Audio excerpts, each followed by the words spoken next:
Okay, good afternoon. This is Richard Hsu, host of Hsu Untied. Today I'm very pleased to have with me as my guest Jimmy Nguyen, somebody I've known for many, many years, a former lawyer and now the founder and CEO of his own company. He's a blockchain and emerging tech leader, CEO of BlockChain for All.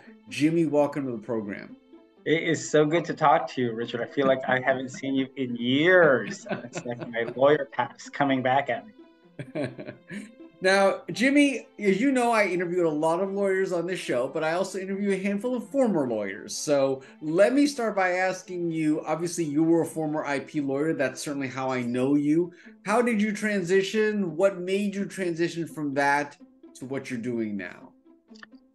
To be honest, I started getting bored with practicing law. You know, I, as you know, I was in the corporate legal world. I was worked in big law firms my entire career. I practiced law for 21 years, which is, a pretty healthy amount of time. And I was a Yes, partner at yes. three different law firms. And because I worked in the technology field, like you, I started in law right kind of at the boom of the internet and the dot-com world in the 1990s. There was always something exciting and new to learn. But after years of it, I had on paper what looked like a great successful legal practice, great clients, right? Like Amazon, Microsoft, Uber, the motion picture studios of LA, the MPAA even.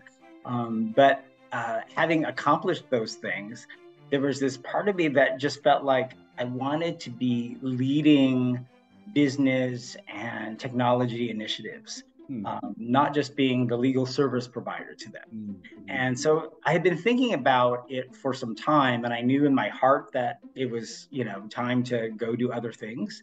Because, when you're a kid, you think what being a lawyer is, you get into law practice, you see what law firms are like. And then I became successful in them. And I felt like I checked off the boxes, like a good Asian kid, right? Like I checked off the boxes. And then the boxes didn't make me happy. And so I started for a few years exploring with just friends, some of my most trusted clients, telling them, hey, maybe I should be doing something else. So I that's what started the conversation in my head. And it wasn't that I was a big Bitcoin and blockchain nerd, because the early Bitcoin and blockchain people were super, religious about it. But some of my clients in the fintech and online game space started looking at Bitcoin, virtual currency, virtual items starting around 2000, maybe 12, which was 3 years after Bitcoin emerged into the world. And then, so I started learning about the space and thinking about it.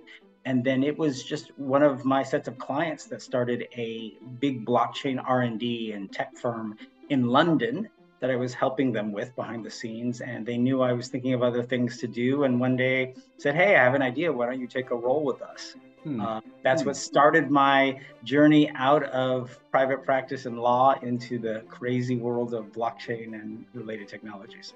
Well, was that a scary decision, or you kind of felt like at that point you were ready to make a move anyways? What I would say to any lawyer considering the decision is like, hell yes, it's a scary decision.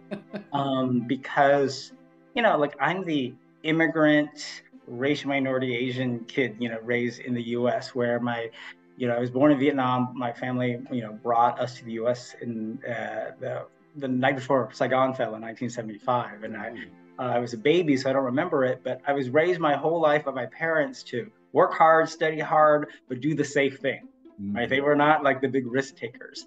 And I think that is the thing that's common to a lot of lawyers too, not just immigrant lawyers. Lawyers are inherently risk averse, right? We're not the super risk takers.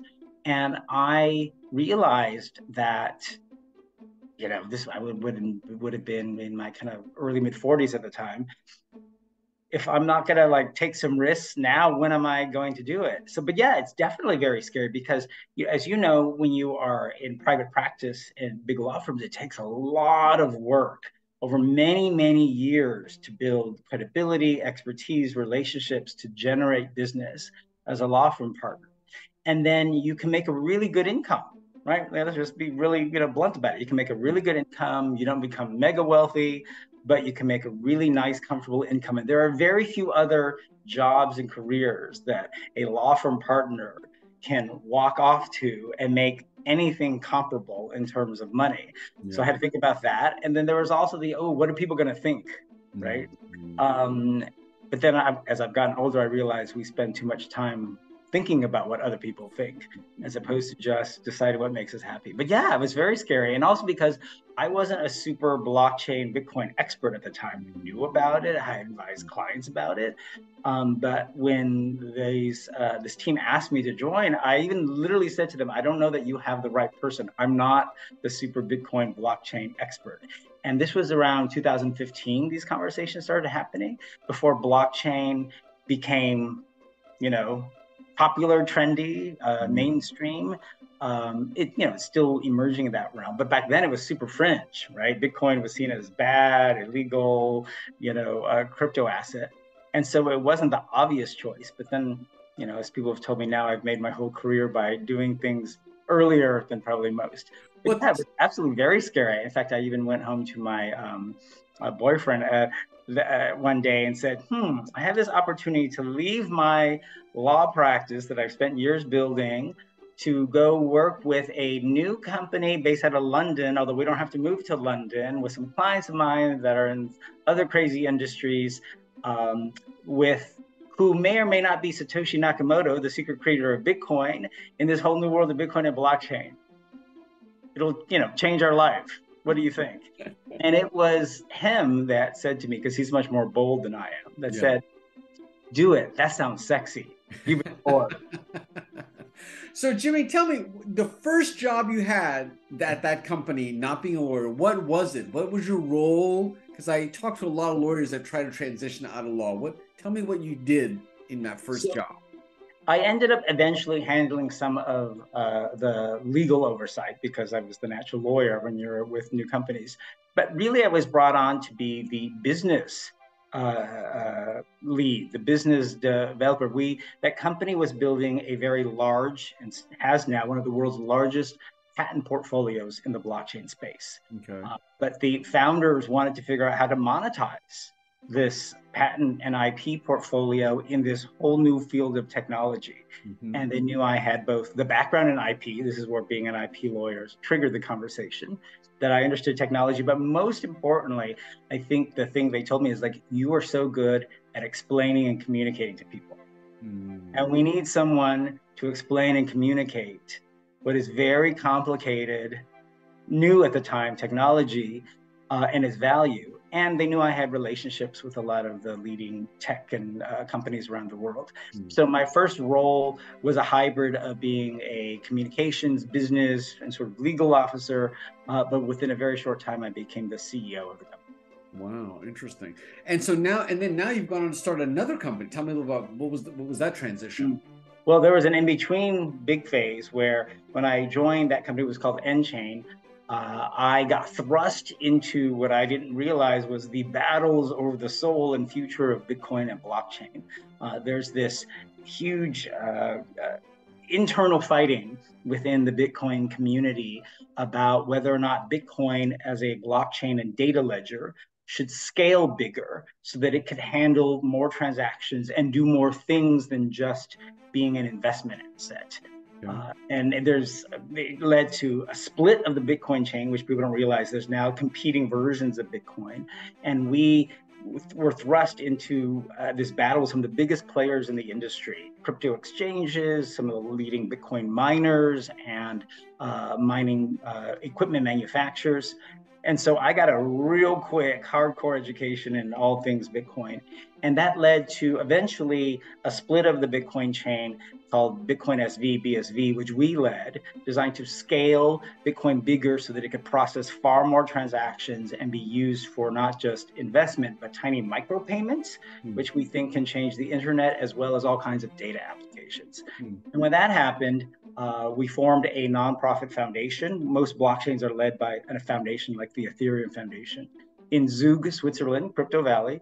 And our board asked me to leave my role as CEO of our private company and be the global president and sort of ambassador face of an entire blockchain ecosystem. Hmm. So for the last 5 years, I have basically led an entire blockchain ecosystem Hmm. for BSV as its president of the BSV Association. And then last year, I left that role to launch my own company called BlockChain for All, but also to start working on not just one, but multiple different business opportunities that were getting presented to me in the blockchain, as well as emerging technology spaces like IoT and AI, which is really hot these days, and smart city and many other things. So it's been an interesting journey since I left law. It's not been any one thing, Yeah, no but kidding. it put me right in the epicenter of not just one, but now multiple technology fields. And I could not have planned it at all. But it has made me feel like I did the right thing when I So decided. are you developing what are you doing for blockchain for all? Is it a product? Is it a service? What are you building there? That's really just an umbrella company because I get asked to advise, consult on a lot of projects. Mm. So I am doing everything from advising some government entities around the world. I spend a lot of time around the world, especially in developing countries, where I think blockchain and digital assets will be more useful. In the Mm. US, we Mm. have a great financial system. We don't really need cryptocurrencies to pay for things. Mm. But in developing countries, it is much more useful. So I'm doing some advisory and consulting work, but mainly I have multiple companies across the world and friends of mine asking me to take roles as a board member, advisor, co-founder of companies involved in blockchain and related technologies. So blockchain for all is sort of an umbrella through which I do that. Mm. I've also developed what I would call an affiliate network of service providers to help implement blockchain. The thing you probably hear about all the time is, ooh, blockchain is so cool, it's so exciting, but very few companies and organizations actually implement an actual application within their organization. And so it's hard. And so what I have done through my travels is identified key companies, mostly startups, that have solutions for different industries. For example, if you came to me and said, hey, I'm in the healthcare field and I want to put electronic healthcare records on blockchain and manage it more efficiently that way. I want supply chain management on blockchain. I want to take IoT device data and manage it and monetize it on blockchain. I have partners, people I've identified and know and have worked with in different capacities that can deliver each of those different solutions. So I'm trying to build a model where I'm making blockchain actually implemented and useful by not building all the products myself, but gathering a network of global companies that I trust to deliver that when, for example, the government of Nigeria or Pakistan or whoever says we want to try something. And in addition, it's an umbrella through which I will be doing continuing education advisory work. And I've probably been asked to get involved with, be on the board or advisor of 40 some companies over the last year. I can't do them all, but I've got a short list of things. So it's really an umbrella for being involved with other companies in the blockchain, metaverse, Web3 space. Oh, interesting. So do you still get to play lawyer at all? Do you give legal advice? I mean, how does that play in all the myriad of things you're doing?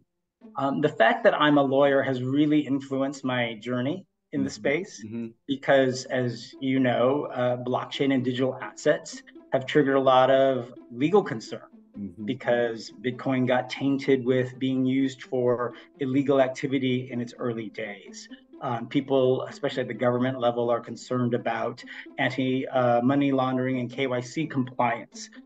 We've had exchanges collapse through bad behavior like FTX, which really took down a lot of the industry.